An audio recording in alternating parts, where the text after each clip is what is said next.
नागेश जाधव या 23 वर्षीय तरुणाचा खरं तर पुण्यामध्ये मृत्यू झाला आहे। धक्कादायक घटना घडलेली आहे।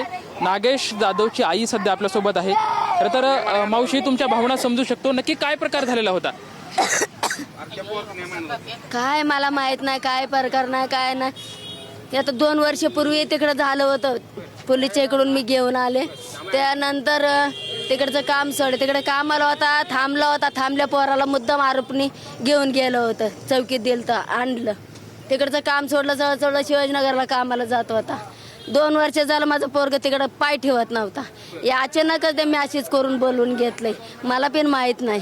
पाणी भरत होते, मला वाटलं असं रोडला गेला। 8 वाजता मला फोन आलं, 8 वाजता म्हणलं अर्जंट या, नाहीतर टेरेसवरनं खाली पाडाय फेकन मी। मग मी गेले, मला घाण शिव्या दिल्यात। माझ्या पोरगाचं आडवं पडलं होतं, परत बघून। रात्रीच्या संध्याकाळी शेवटचं बोलणं काय झालं तुमचं त्यासोबत? त्यांनी काय सांगितलं ज्यावेळेस तुम्ही तिथून त्यांना घेऊन आला? म्हणला इथून ना आमचं नाव येत नाही, इथून 10 रुपयाला आलता, इथून इथं फेकून दिलं ना, त्याचा स्वतःने उडी मारला म्हणून मी असं बोलणार, असं म्हण। तुमचा आरोप कुणावर आहे? कुणी केलं हे सर्व? ते शिंदेनेच केलेले सगळं। ते 4 भाऊ, ते वहिनी त्यांचे 4 चुलत्या मिलत्या सगळे नातेवाईक आहे ना, त्यांनी सगळ्यांनी केलं, सगळे भरलेले होते। तुमची मागणी काय? मागणी म्हणजे माझं पोरग कसं तरपडलं तसं तरपडायचंय। बघू शकतोय खरं तर ही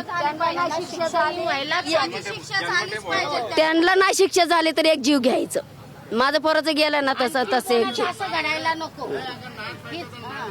खरं तरी अगदी दुःखद घटना आहे। पुण्यासारख्या सांस्कृतिक शहरामध्ये अशा घटना घडणं मन हेलावणाऱ्या सध्या गोष्टी आहे। आपण बघू शकतो की स्वतः सुद्धा त्या व्याकुळ झाल्यात, व्यथित झाल्या आहेत। आणि या नागेश जाधव याची अंत्ययात्रा, प्रेतयात्रा सध्या निघताय। सर्वच जे या ठिकाणी सर्वजण लोक आहेत ते अगदी भावनिक झालेले आहे। सर्वांनाचा दुःखाचा डोंगर या सर्व जाधव परिवारावरती कोसळलेला सध्या आपल्याला पाहायला मिळत आहे।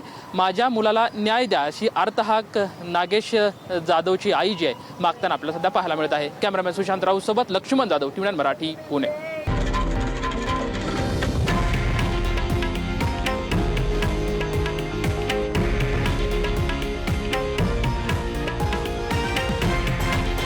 हे आहे देशातील नंबर 1 न्यूज नेटवर्क आणि आपण पाहत आहात टीव्ही 9 मराठी, एकमेव।